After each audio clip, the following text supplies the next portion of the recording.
I've just been waking up with this soreness in my jaw lately. My teeth are sensitive and these headaches won't go away. That sounds like nighttime teeth grinding, something we call bruxism.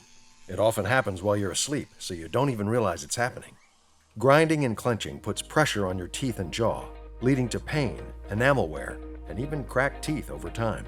Over months or years, it can also affect your bite and cause persistent discomfort.